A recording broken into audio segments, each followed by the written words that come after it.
জন্মাষ্টমীর স্পেশাল তালের বড়া রেসিপি দেখো আমি কিভাবে বানাচ্ছি। প্রথমে আমি তাল নিয়েছি একটা বড় একটা বাটির মধ্যে, তারপরে পরিমাণ মতন ময়দা দিলাম, যতটা লাগবে ততটা দিলাম, এর মধ্যে কোনো জল মেশাইনি আমি।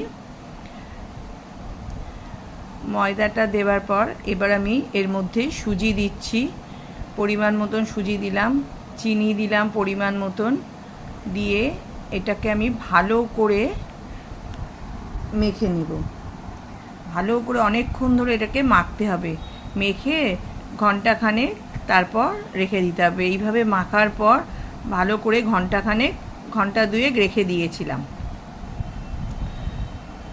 তারপর আমি তেলের মধ্যে ছোট ছোট করে বড়ার মতন করে ভেজেছি।